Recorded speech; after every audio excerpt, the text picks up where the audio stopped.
O Flávio Dino está tentando moralizar essa questão das emendas, porque você sabe, são bilhões de reais, que são 50 bilhões de reais por ano que... É maior que o orçamento da Prefeitura do Rio de Janeiro, por exemplo. Exato, e é uma coisa completamente discricionária, né? Como se fala, discricionária. Eles botam onde querem, não tem uma accountability, né, como se diz, né? Uma verificação republicana. Não tem transparência, né, Miguel? Ela fere os princípios constitucionais, claro, né? Exatamente. Né? Vamos ver se numa outra correlação de forças, a partir de 2027, algum ministro do STF resolve bloquear totalmente, declarar ilegal, o Congresso repensa isso, né? O Congresso tem suas emendas, não precisa ter 50 bilhões de reais, né? Tem que ser em harmonia com o governo, porque o governo que é eleito para formular política pública nacional. Senão vira chantagem, né? Instrumento de chantagem, né? Imagina se todos os parlamentos estaduais têm a mesma coisa. Todas as câmaras de vereadores têm a mesma coisa. Ninguém manda mais nada. Vira zona total do Brasil. Para que prefeito, né? Então, acaba logo com o prefeito, acaba logo com o governador, acaba logo com o presidente, né? Vira um grande parlamentão no Brasil, só com um emendão para lá e para cá, né?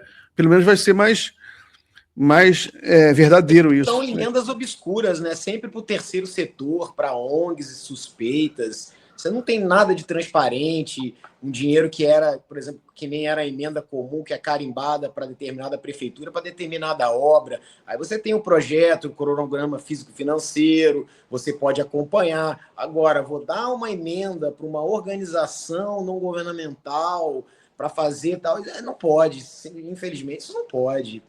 Sabe que não há como fiscalizar dessa maneira, sabe? Isso é dinheiro público.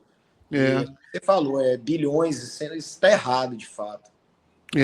E tem esse caso aí, o Guilherme está tentando colocar aqui na tela, reportagem, eu vou tentar resumir aqui para vocês. Aqui. Envolve o senador Carlos Viana, do Podemos de Minas Gerais, que é o presidente da CPMI do INSS, aí é o que age como se fosse um catão, né? Acusa todo mundo de corrupção, ficou tentando perseguir o Lulinha. E aí o pessoal descobriu, quer dizer, a imprensa descobriu, né, que ele destinou quase 8 milhões de reais para a ONG do Valadão, que é a igreja Lagoinha, né, que ela tem um braço social na cidade dele, né, na prefeitura de Capim Branco, e que ele destinou quase 8 milhões de reais para um projeto que só teria beneficiado 5 aposentados, 5 idosos, entendeu? É um projeto assim, vovô e da vovó, o nome do projeto do vovô e da vovó. A gente só descobriu só 5, e aposto que nem esses 5, hein? Olha lá, aposto que nem esses 5 já viram qualquer benefício. Aí 8 milhões de reais para essa braço social da ONG do Valadão, que é um dos bolsonaristas de 5 costados, 4 ou 5 costados, esqueci como fala, mas o pastor André Valadão, né, que aí é uma dessas figuras influentes do movimento evangélico reacionário no Brasil. Fundação Oasis, nome da fundação dele, que recebeu destinatária final de recursos públicos. E a imprensa descobriu, a reportagem da Fórum está destacando isso, que ele mentiu para o Flávio Dino. O Flávio Dino está tentando moralizar isso, e uma das formas que ele está tentando moralizar é obrigar quem destinou as emendas a informar para onde foi a emenda. Ou seja, ele cometeu fraude processual, né? O que ele cometeu, essa cena foi fraude processual. E ele falou, não, que eu não sei para onde foi, mandei para a prefeitura que decide. Tem o carimbo dele. Não é verdade. Né? Tem um documento, que agora foi descoberto, vindo do Senado, vindo do mandato do gabinete do senador, e que ele sabia exatamente para onde ia o recurso, que ia para essa Fundação Oasis do Valadão. Né? Então, esse é um escândalo que é preciso, evidentemente, ser investigado pelas autoridades. A gente vai continuar investigando aqui no Jornal da Fórum, em outras edições, né? Quem puder, coloca o link aí, o link da reportagem nos comentários, se já não colocou, Gui, por favor, para o pessoal acompanhar, também monitorar. Deixa eu acompanhar os comentários aqui. O pessoal perguntando, cadê o Henrique? O Henrique está de folga, está tomando o vinhozinho dele lá em Lisboa, já teve folga ontem e vai ter folga agora no feriado todo de feriado de Semana Santa, né? Eu vou ficar por aqui. O programa hoje eu vou receber 21 horas o desembargador Alfredo Atier, que é desembargador do Tribunal de Justiça de São Paulo. Ele não gosta que a gente chame ele de desembargador. Não gosto. Eu gosto só de chamar ele de Alfredo, que ele fica tranquilo. E às 9h30, Rose Martins, analista política, vamos falar um pouco de geopolítica. E até lá eu vou bater um papo com o Leonel aqui, já comentar essas últimas notícias. Um pouco de geopolítica também. Leonel, falar em geopolítica, né? Deixa eu fazer um comentário rápido. O Donald Trump fez um pronunciamento ontem, nacional. E foi uma bizarrice do começo ao fim, né? Nunca se viu na história um discurso tão abertamente fascista, tão violento, nível Hitler, né? Ele falou que a guerra vai durar 2 ou 3 semanas, como se ele tivesse controle total sobre isso, né? E que vai levar o Irã à idade da pedra, que é onde eles merecem estar. Como é que alguém fala uma coisa dessa, Leonel? É gravíssimo, né? O que mostra também que ele fica muito jogando com a questão do dólar e do petróleo, né? Ele tem muito disso também, o Trump, ele é muito picareta, né, para ganhar dinheiro. Então, como ele detém as informações, então eles jogam uma coisa para aumentar o barril, e aí ele joga com essas questões também, né? Claro que o poder de armamento e bélico dos Estados Unidos é muito grande, mas o Irã tem demonstrado uma resistência e ataques a Israel e as outras bases e ali aos aliados dos Estados Unidos e os Estados Unidos talvez não esperasse de fato, né? E o fechamento desse canal realmente está criando problema. E isso é a longo prazo, né, Miguel? Mesmo que agora abra o canal de Hormuz, isso ainda vai refletir em alto custo para a Europa, assim, muito pesado, né? Eles vão sentir no bolso, né? E claro que isso pode também, de alguma certa forma, vir para cá também, né? Claro que o governo tem tomado todas as suas precauções e medidas para proteger de fato, né? E são extremamente necessárias para não ter o aumento do combustível, o aumento da comida, num ano eleitoral, que é muito perigoso, né, Miguel? Então, esse fator externo, ele age localmente aqui também, né? O externo define o interno, né? Mas eu tenho muita esperança, porque eu vejo aqui internamente, porque a grande sacanagem, né, Miguel, que eu vejo, lançam um falso acusação ao governo, né, com aquela PowerPoint falso que a gente discutiu da outra vez aqui, aí logo em seguida faz uma pesquisa, joga o nome do filho do Lula, né, e faz uma pesquisa para o Flávio Bolsonaro dar uma encostadinha, uma falsa encostada, né, para criar um temor e tal. Mas assim, quando o barquinho começar a navegar, essa turma aí não tem para onde correr. Começa a surgir, você falou muito bem, esses escândalos do Vorcaro, das emendas. Isso aí vai ser um tsunami na direita, você pode ter certeza, e oxalá a gente vai se livrar dessa família Bolsonaro. Tá? Isso a gente vai se livrar. Não vai ser fácil, não vai ser fácil. Vai ser até o último momento, né? Não pode esmorecer, não pode cantar vitória, não pode subestimar o adversário. E eu acho que é isso que tem que fazer, Miguel. É sentar-lhe o cacete nessa turma, revelar esse podre, abrir o armário, tirar esses esqueletos dessa turma, que isso aí, eles têm a ficha mais corrida do que o Corcovado. É maior do que o Corcovado, a ficha corrida desses caras. Mesmo esse fator externo, né? Ainda não vai ser suficiente para levantar essa turma. Eles vão tentar de tudo. Por isso que olhar e vigiar, né, Miguel?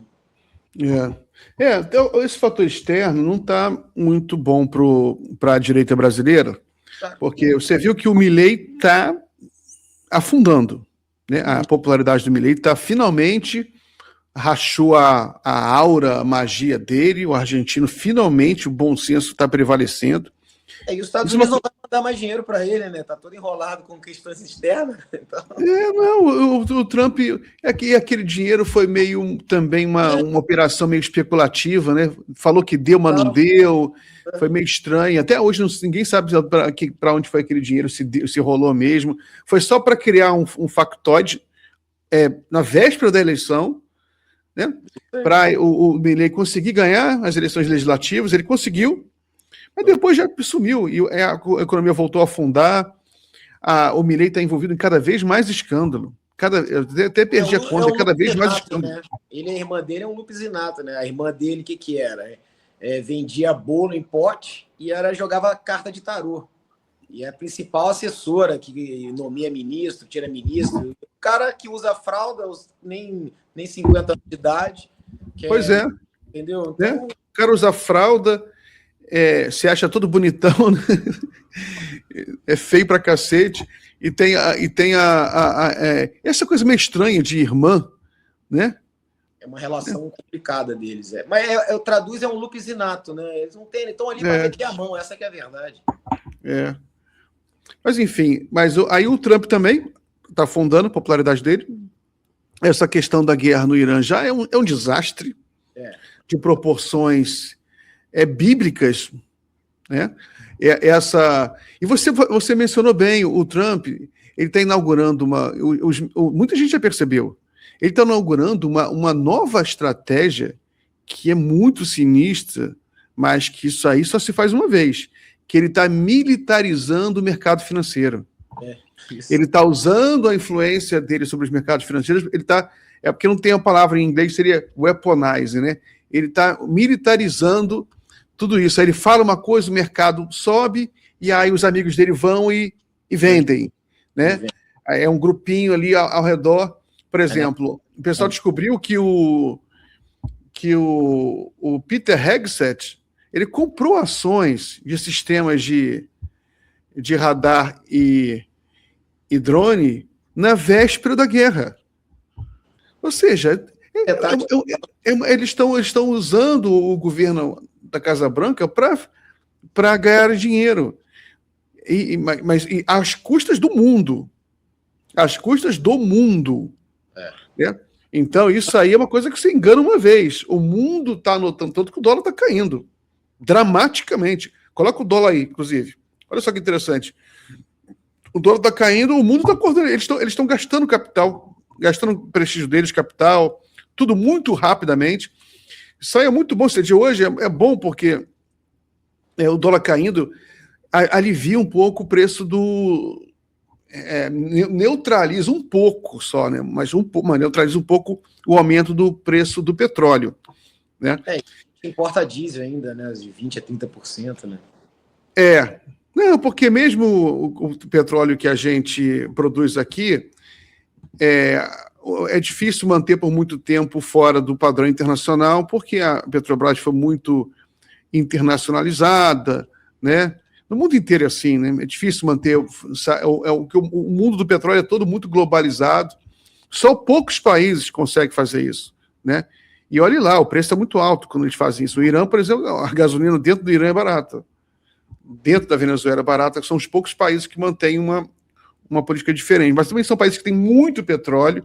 O Brasil está com superávit de petróleo, mas o Brasil não se compara com o Irã em termos de superávit, né? Em que produz, o que consome. Né?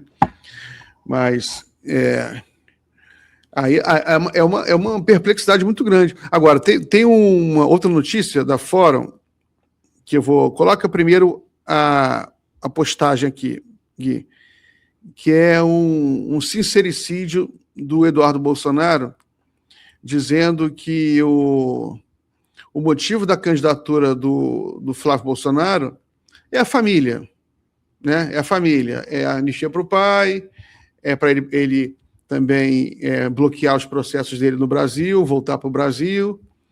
Tem até o videozinho dele, ó. Deixa eu só ler um pouquinho a matéria, vou mostrar o vídeo. A matéria fala... Isso aqui dá o contexto, né? Programa com esse carinha aí, Alan dos Santos, que é esse mentiroso aí que tem um programa, que é um foragido da justiça brasileira.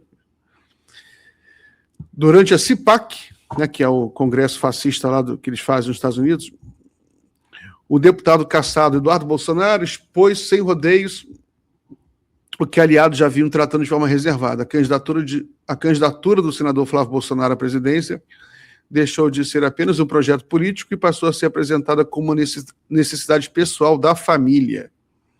Né? Aí, vamos ver. Bota um trecho aí do vídeo aí para a gente assistir agora, Gui. Jair Bolsonaro fica feliz quando é reportado sobre o sucesso do Flávio. E é isso daí. Ele sendo eleito é a única opção que a gente tem de voltar para casa. Né? Eu falo o seguinte, enquanto muita gente está preocupado em poder dentro do PL, né, a eleição no seu estado e etc., quando eu olho um cara criticando de maneira construtiva, com muitas aspas, o Flávio, eu olho e penso o seguinte, cara, esse filho da puta vai obrigar o meu filho a falar inglês como língua original e não vai permitir que o neto encontre o vô antes dele falecer. Então, para mim, não é só uma eleição, não, Alan. Para mim é uma questão, assim, realmente de muito impacto na minha vida. Ah, você está trabalhando por interesse próprio? Sim. Trabalhando por interesse próprio. Não é desenvolvimento nacional, né? Vai morrer dando hambúrguer esse canalha. Nunca mais vai voltar para o Brasil. Eu quero que ele se dane. É um filho da mãe desgraçado. Ele e a família dele toda. Não tem que ter pena desses cachorros, desses porcos. Né? Que sejam enterrados. Nunca mais a gente salgue a terra dessa turma para não nascer mais nada. É isso que a gente vai fazer. Né? Carlos Bolsonaro vai perder a eleição em Santa Catarina. O Amin vai ganhar dele. Né? E eu faço até questão de fazer campanha pro Amin, esse filho da ditadura, mas tá valendo para enterrar o canalha como Carlos Bolsonaro. O Flávio, né, talvez a tática do governo é não bater tanto agora, para ele que se consolide mesmo como candidato e não tenha como trocar, e os podres saírem lá na frente, ele vai cair assim de uma maneira vertiginosa, né? Não tem como sustentar, tanto que ele vai ser tipo aquele desmaio na candidatura para prefeito aqui no Rio de Janeiro. Ele vai desmaiar antes de chegar.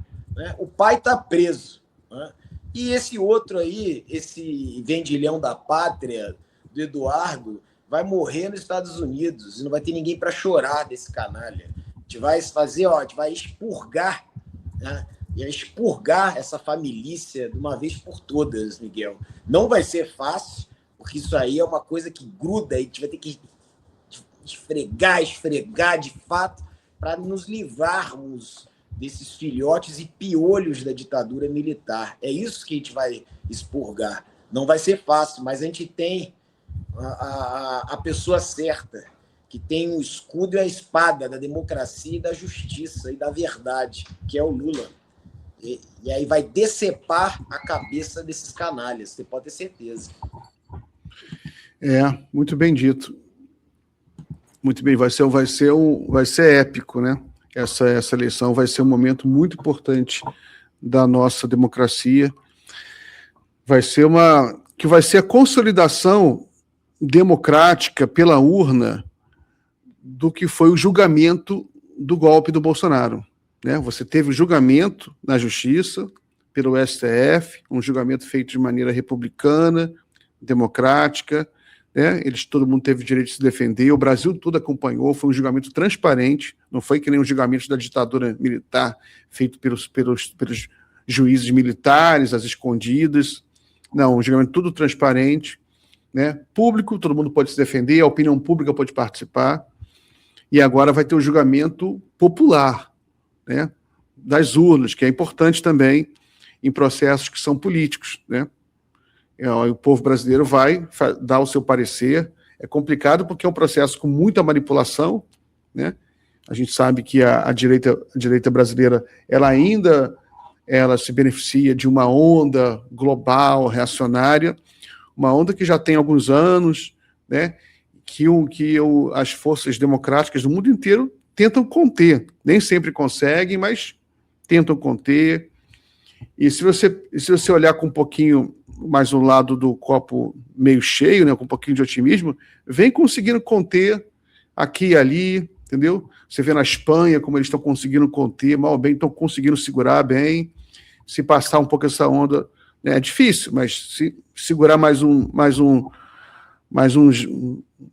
anos, né, consegue baixar um pouco a bola. Nos Estados Unidos, eles estão também, tem muita luta política nos Estados Unidos, né? Manifestações maiores da história do país. Eles acompanham, eles estão sofrendo também, os americanos. Não é fácil ser americano, porque nem todo americano está nadando em dinheiro dos amigos do Trump. Entendeu? A pobreza está aumentando dramaticamente nos Estados Unidos, eles não têm saúde pública, então é um desespero. Porque uma coisa é você viver nos Estados Unidos e ter dinheiro. Aí beleza, tranquilo, você tem melhor plano de saúde, tem um bom carro. Outra coisa é ser pobre, entendeu? Ser pobre nos Estados Unidos, um país que quase não tem sistema de proteção social, não tem saúde pública, é complicado, sem contar que é uma sociedade muito competitiva, né? Então é muita humilhação para a pessoa pobre, não tem nenhum tipo de... tem pouca assistência, né? É muita crueldade, brutalidade. Tanto que é uma violência, né? Essas violências que a gente vê, por exemplo, de o cara chegar a atirar no cinema, entrar numa escola, atirar na escola, porque é muita brutalidade pessoal nas relações, né? Tem muita violência política, né? Né? Cara, você acaba se alimentando com a comida da pior qualidade, né? Fast food, enlatado. Isso aí tem repercussões na frente gravíssimas, tanto na saúde como no mental, né? E essa guerra no Irã, por exemplo, o pessoal está comentando com razão que todo o sistema de energia americano, que é muito baseado no petróleo, né, é o país que tem o maior consumo, de longe, de petróleo per capita. Né, porque e o Trump está piorando isso, né, porque o Trump ele acha que energia alternativa é picaretagem, né, ele sempre repete isso no discurso. Enquanto isso, países como a China estão fazendo a transição super rápido, né?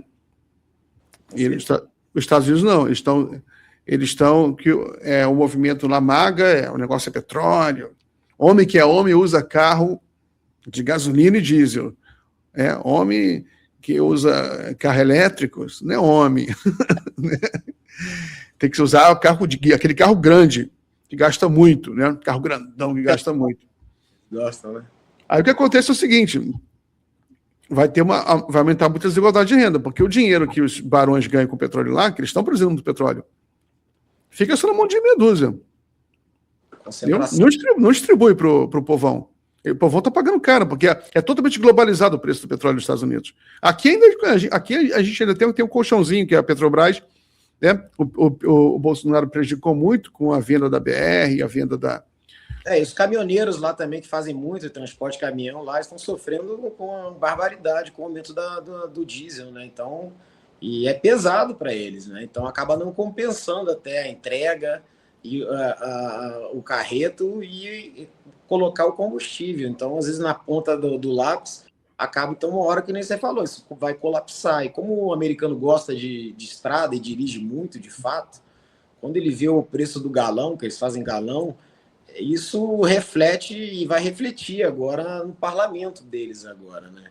Então isso reflete. Por isso que às vezes o Trump ele é uma fraude, né? Ele recua, mas depois ele avança por trás. Avança, recua, tudo numa jogatina, né, financeira, que nem você mesmo falou, Miguel. Então, uma hora essa bolha dele vai estourar, né? E isso para nós é bom também, porque isso reflete essa extrema-direita que vira-lata, né? Vai também afundar junto, né? Porque a imagem da família Bolsonaro em especial, porque uma característica da direita bolsonarista é uma submissão total a Donald Trump. Não é nem eles nem veneram assim, os Estados Unidos como um todo. Os Estados Unidos é um país complexo, com vários interesses contraditórios lá dentro, é um país muito grande. No caso deles, dos bolsonaristas, da família Bolsonaro, é uma submissão, subserviência ao Donald Trump, ao movimento MAGA do Donald Trump. Tanto que eles têm uma visão de mundo completamente esquizofrênica, né?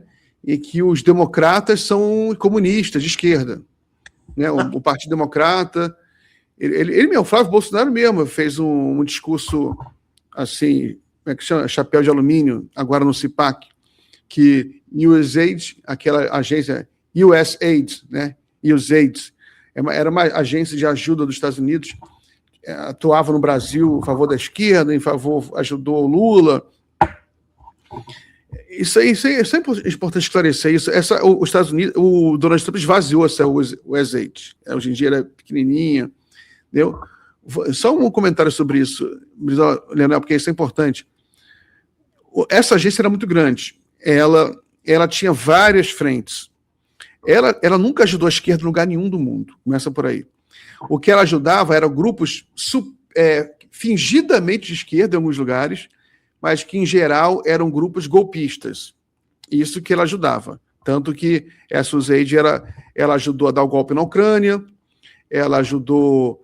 Então, por isso que alguns movimentos de direita no mundo atacavam a USAID, porque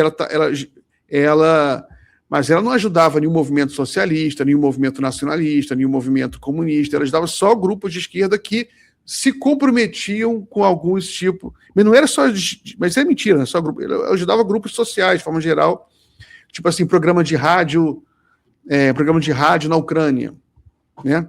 Isso era uma frente.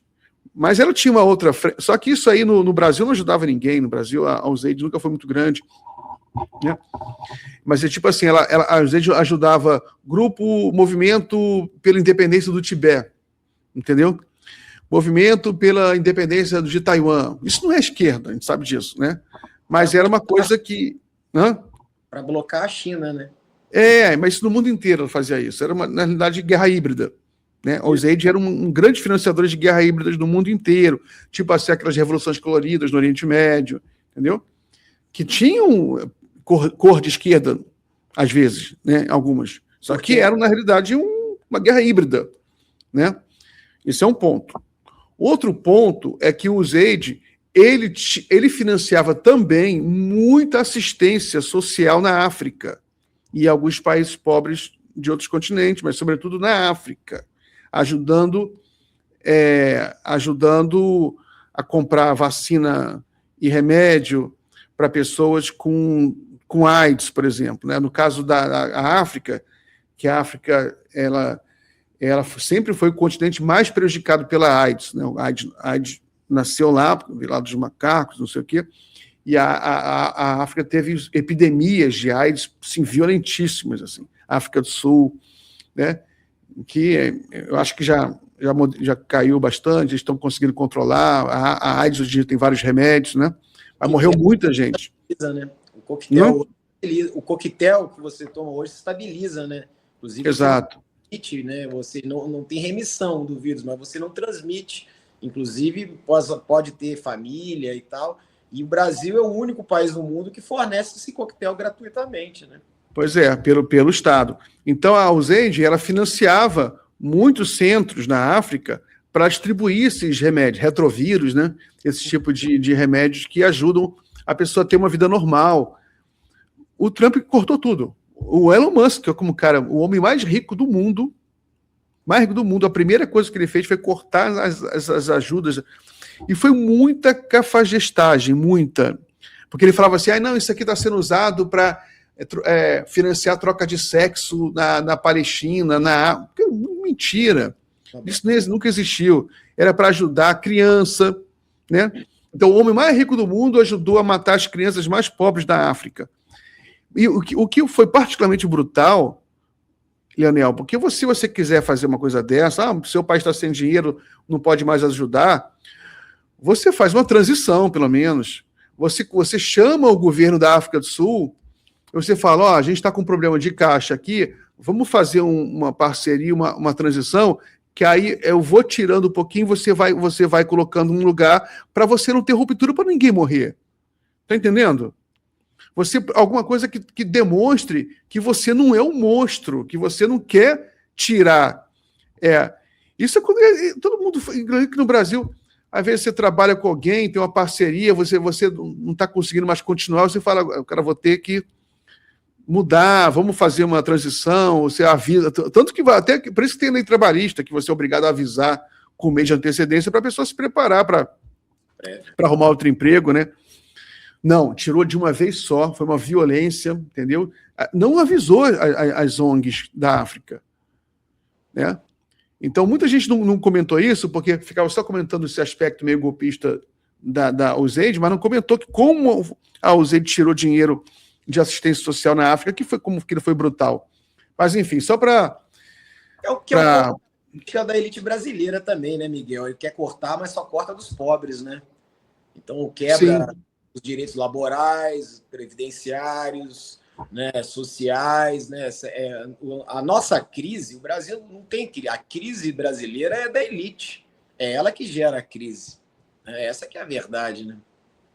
Não quer dar escola, não quer dar remédio, não quer dar assistência social, não quer dar direito trabalhista, quer continuar a superexploração do trabalho do povo, né? Entrega os recursos energéticos nacionais do país para se locupletar. Então, a perversidade da nossa elite é uma parecida com essa do Elon Musk aí, entendeu? Essa é a grande verdade. O problema do Brasil é a elite brasileira, essa é escravocrata, ou seja, desumana, não aceita trabalhar pela melhoria do povo mais pobre, né? Tanto que todo político, né, você vê, como o Brizola, como o Lula, que destina o orçamento para aqueles que mais necessitam, eles são atacados de todas as maneiras, né?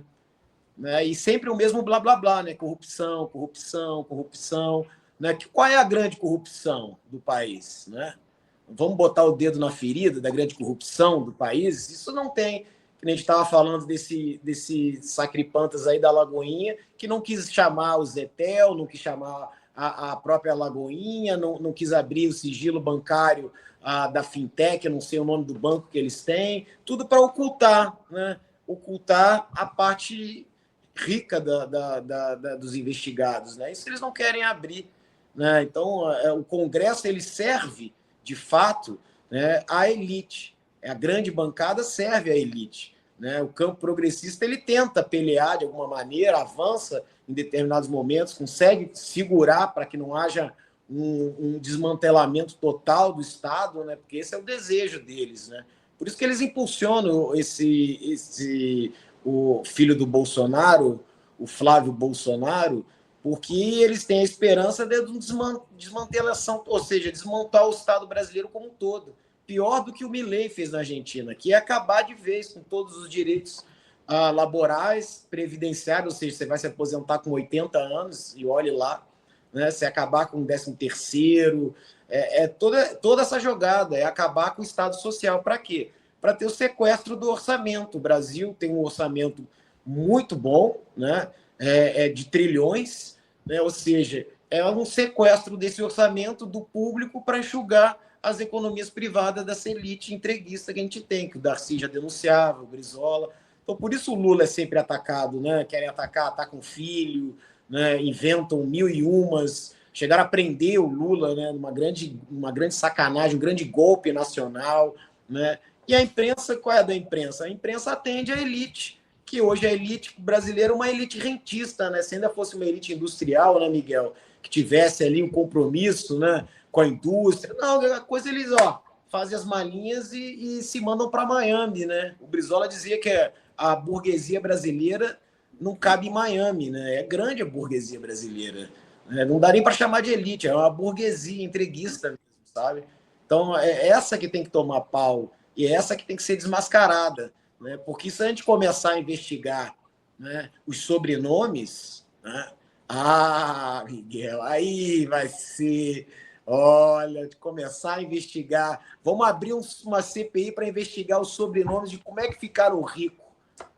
Aí eu quero ver quantos paus se faz uma canoa. Aí não consegue, entendeu? Essa é a grande... Toda vez que alguém tenta, de fato, cutucar essa elite, eles golpeiam. Essa aqui é a verdade. Exatamente. Eles já tentaram... É sempre a mesma história, né? A história do Brasil é uma história de golpes, sempre que a esquerda está crescendo. Até o golpe de 64 foi por causa disso, né? O PTB estava crescendo. O PTB, na eleição seguinte, seria o maior partido do país. O Brizola tinha conseguido ter a maior eleição, a maior votação da história em 62, né? A próxima eleição seria em 66, e as pesquisas mostravam que o PTB chegaria arrasando, né? Arrasando. Senado, né? Com certeza. Tomando tudo, tomando Congresso, tomando Senado, governadores. Dinheiro, né? Você ia cessar essa canaleta de dinheiro público para o estrangeiro, que é a lei de remessas de lucro para o estrangeiro, você ia dar um fim nisso, ia ser uma auditoria da dívida, de fato, e aí a gente ia revelar os sobrenomes, né, das elites entreguistas e escravocratas brasileiros, como ficaram ricos, explorando, escravizando, saqueando, né? Família Caiado é uma delas, né? Talvez vá cumprir um papel ridículo nessa eleição, como um padre Kelman da vida, nesse Caiado. O próprio Leonel Brizola era cotado como um dos sucessores do João Goulart, né? Ele poderia ser via candidato a presidente e tudo. E tinha grandes nomes, né? No caso do Brasil. Esse foi um dos grandes males da ditadura, que ela eliminou muita gente, né? Cabeças pensantes, políticos, né? Pessoas que morreram no exílio, né? Porque o Leonel mesmo, ele ficou décadas no exílio. Ele ainda conseguiu voltar, né? Ainda teve tempo de vida para voltar, mas perdeu muito tempo de vida. Meu avô, Miguel, proibido de ver a própria família. Ele não podia ver os filhos e a mulher. Ele ficou isolado lá onde o vento faz a curva, no Uruguai, numa cidade chamada Atlântida, que naquela época não tinha nada, um frio de rachar, né? E ele não podia se encontrar com a família. A mãe dele morreu e sequer disseram, olha, pode vir para o enterro da sua mãe. Ele não pôde se despedir da própria mãe, né? Que é uma história linda dele com a mãe dele, porque criou os filhos, o pai foi morto quando ele era pequeno, a mãe alfabetizou, sabe? Uma dificuldade extrema, né? Perderam a casa, a terra, ele trabalhou de tudo que é tipo de emprego, subemprego, era um menino de pé descalço e com muito esforço conseguiu chegar através do estudo onde chegou. Então ele tinha um amor com a mãe, assim, uma deferência, né? E ele foi impedido de ver, né, ameaçado de morte, né? Então o que fizeram com ele, assim, foi o mais longo exílio, né? Tanto que eu não gosto muito de exaltar o Ulisses Guimarães, claro que teve um papel importante na história, mas ele não queria que o Brizola retornasse, né? Então, é grave o que fizeram com o Brizola, né? Porque ele era na sequência. E não satisfeito com isso, enterraram o PTB. Tá? E o Brizola teve que criar um partido do zero. Tu imagina que tu criar um partido do zero. É praticamente impossível, né? Então ele pegou dois polos, Rio de Janeiro e Rio Grande do Sul, e criou o PDT com muita dificuldade, mas no carisma e no gogó, né? O Brizola, ele foi governador do Rio Grande do Sul, né? O Brizola, ele bateu o recorde da construção de escolas. Pessoas como o Leonel Brizola, assim como é o mesmo caso do Lula, são lideranças e que é muito difícil produzir. Muito difícil um país produzir. Mas isso acontece no mundo inteiro. Muito difícil ter um Mao Zedong, muito difícil ter um Ho Chi Minh, entendeu? Assim, a cada geração, ou uma ou duas gerações, tem um, dois, né? A biografia do Brizola, eu li a biografia, mais de uma biografia do Brizola. Você sabe, a gente já conversou muito sobre isso. O Brizola tem, inclusive, uma história parecida com a do Lula, né? Porque o Brizola, como as pessoas não sabem, porque como ele acabou se tornando uma pessoa muito elegante, né? Assim, com uma comunicação muito elegante, as pessoas acabam não esquecendo a origem extremamente humilde do Brizola. Né? O pai dele puxava a carreta, né? O pai dele era carroceiro.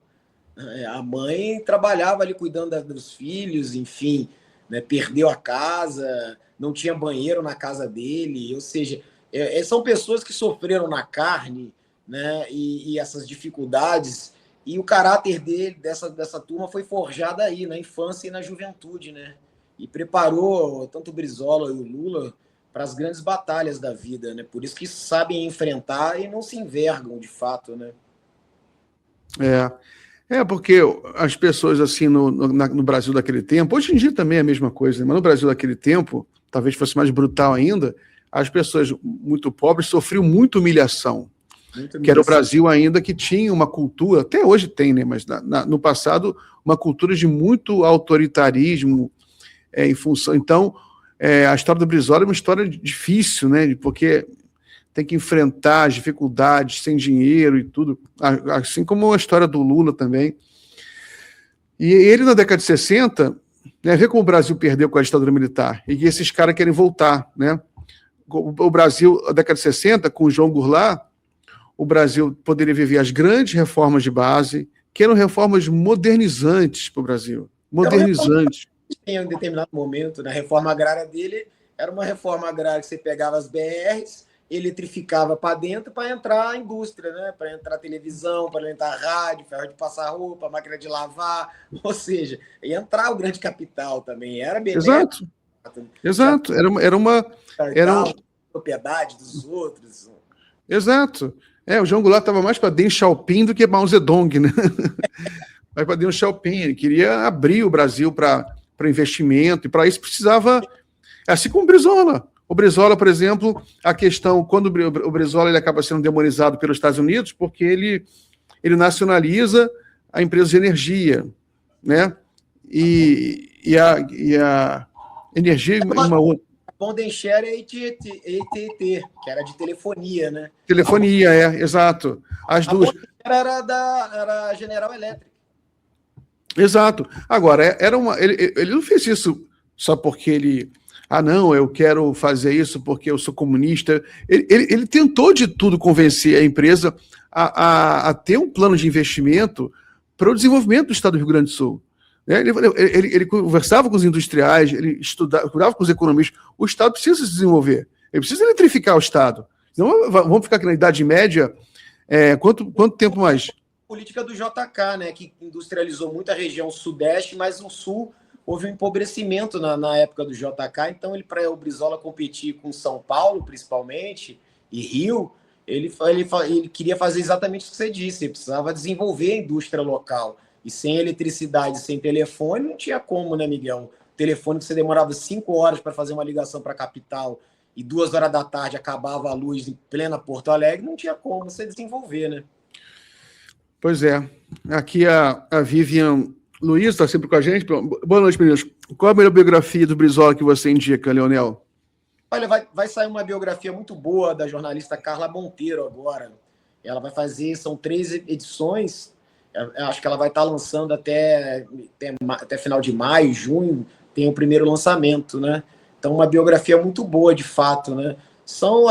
Tem vários livros do Brizola, acho que são 27 livros e tal. Do José Augusto Ribeiro também escreveu uma muito boa recentemente, né?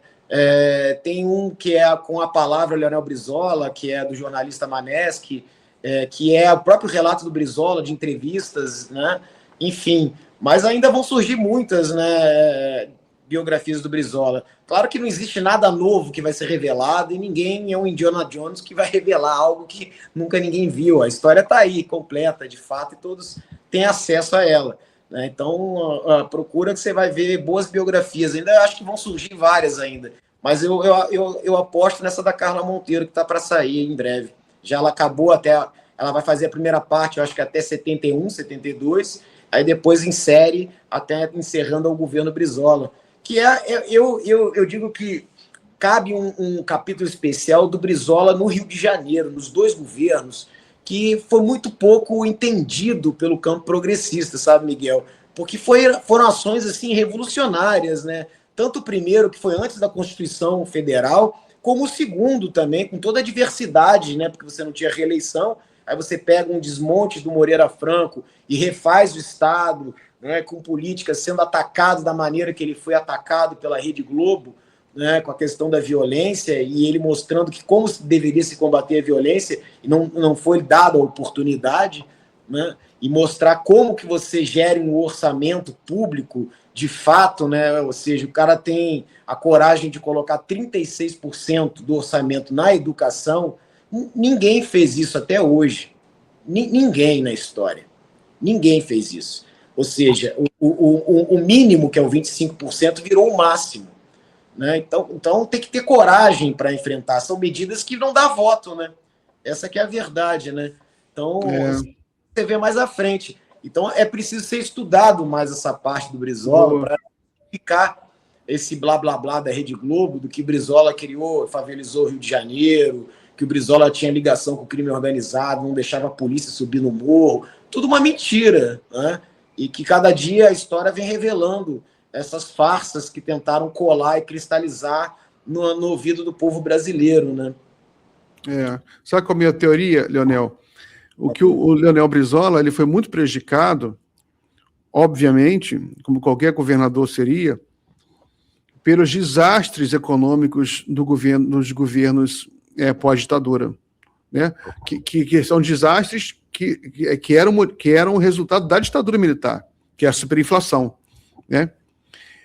Inclusive, né? A superinflação, ele pegou a superinflação, claro. Brizola. Então, a superinflação favelizou o Brasil inteiro, não foi só o estado do Rio de Janeiro, foi o Brasil inteiro que foi favelizado, né? O Brizola pegou o resultado também, o Rio de Janeiro pegou o resultado de políticas nacionais que destruíram a economia do estado do Rio, né? A ditadura militar não gostava do Rio de Janeiro, né? Ela destruiu o Rio de Janeiro. Por exemplo, até eu conheci um cara que ele foi diretor do IBC, presidente do IBC, que era o Instituto Brasileiro do Café. Entrevistei esse cara. Ele falou: me arrependo, a gente cometeu um erro muito grande, porque o norte do estado fluminense era um norte todo com plantação de café. Mas como eles achavam que tinha pouca produtividade, e sobretudo eles tinham um lobby de Minas e de São Paulo que queria acabar com o norte fluminense, né, para eles ficarem só com café lá, o IBC pagou para os produtores do norte fluminense, pagou para eles arrancarem a lavoura. Pagou por pé de café arrancado. E o pessoal, simples, humilde, né, arrancou o pé de café, recebeu dinheiro do governo, só que não tinha mais trabalho. Então aquilo gerou um movimento em massa de imigração para a capital, que favelizou a Baixada, a capital. Grande parte, eu vou falar muito do Nordeste, que o Nordeste teve muita imigração para o Rio de Janeiro, mas a maioria veio do Norte Fluminense, do próprio estado, que veio depois da destruição das lavouras de café. E que o Brizola acabou pegando tudo isso, explodiu na mão dele. A desindustrialização, que a ditadura fez também, que ela concentrou tudo, os financiamentos eram todos para São Paulo, os financiamentos industriais, porque ali tinha uma elite que tinha lobby junto ao governo, né? E o Rio não tinha, o Rio emigrou tudo para São Paulo, né? E outra coisa, isso tudo gerou pobreza, a pobreza gera violência, né?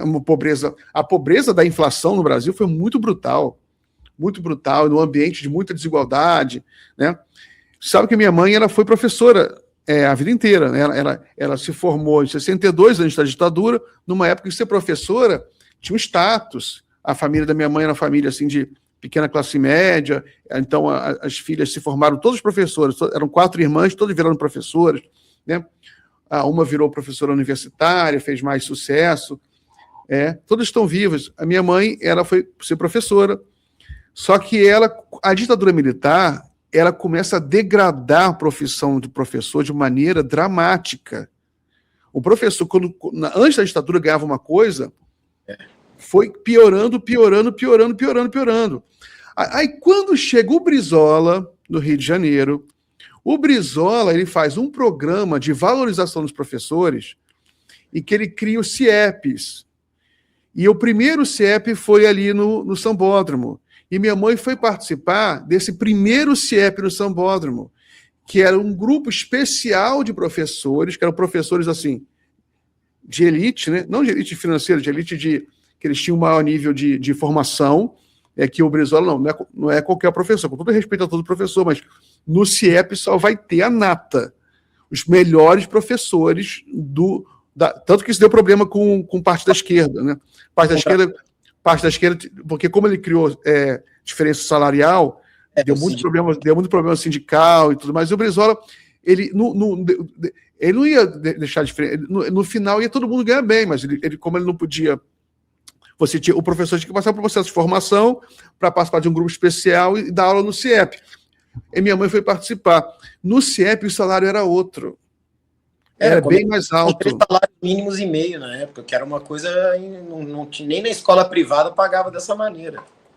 Aí criou, a minha mãe falou, Miguel, criou uma classe, como há muito tempo a gente não viu no Brasil, recriou uma classe média de professores. Até porque tinha muito professor que casava com professor, não era o caso da minha mãe, mas era a maioria, professor, casa professor. Aí virou aquela família de classe média, que é um professor, ganha 3 salários e meio, 4 salários, com outro professor, no total foi uma família de 8 salários, classe média. Dá para você morar bem, dá para você morar num apartamentozinho melhor, até comprar um carro, né?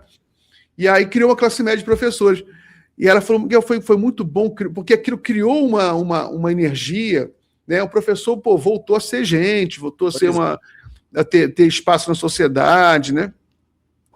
E aí também a qualidade do ensino, as histórias, minha mãe voltou a ter prazer de ensinar, de trabalhar, ganhava melhor, era uma estrutura muito melhor que tinha no CIEP. Estabelecer a filosofia da pergunta, né? É uma coisa importante, porque ele exercita o pensamento reflexivo, né? Então ele fazia a pergunta: quem somos, de onde viemos, por que tratamos o trabalhador de baixa renda com desprezo, por que tratamos os povos originários como atrasados, por que o negro tem a necessidade de alisar seus cabelos perdendo sua negritude, por que educamos as meninas para submissão repetindo os mesmos equívocos da sociedade. Pô, Miguel, isso na década de 80, né? Então o CIEP, de fato, ele era para quebrar a espinha dorsal desse modelo neoliberal de uma escola que não pensa, né, que só aperta botão, né? Por isso que ele foi tão combatido, né? Era um momento, um turn point, que eles chamam no inglês, assim, de virada da página do entulho da ditadura das escolinhas do Lacerda, no Rio de Janeiro também, que pareciam prisões. Existe até hoje umas escolas do Lacerda, você visita elas, parecem prisões. Tem grades, são pequenas, né? Então o Brizola inaugura uma coisa diferenciada, que era o seguinte: não era o menino que vai até a escola, não é a criança que vai até a escola vai até a criança, né?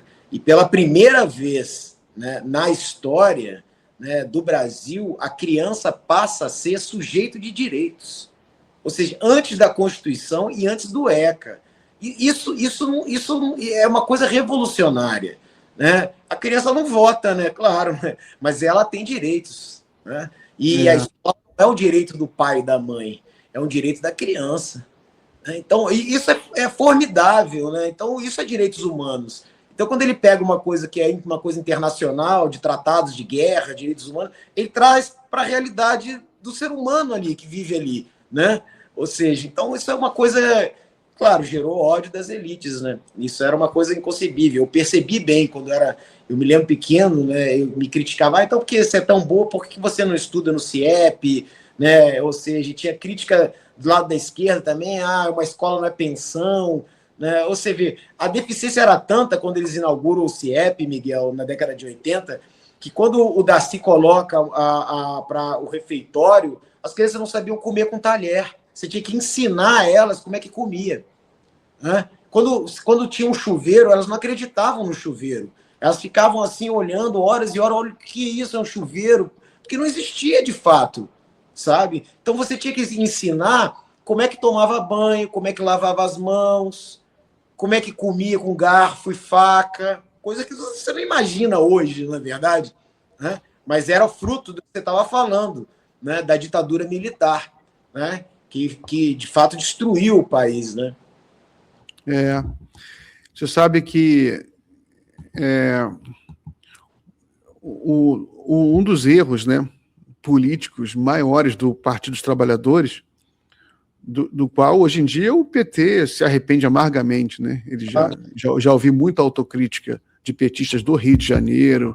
O presidente Lula já fez várias autocríticas nesse sentido, que ele atacou muito o Brizola.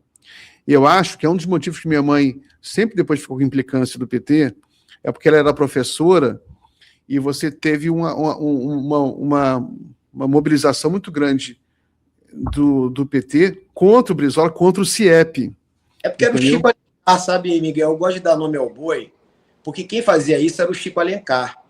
Essa que é a verdade. Ele que comandava o PT no Rio de Janeiro, então ele fazia passeata contra o CIEP, quando fizeram o CIEP da Tijuca, ele quis fazer reunião pedindo o CIEP. Então, quem era um grande adversário do CIEP tem nome e sobrenome, se chama Chico Alencar.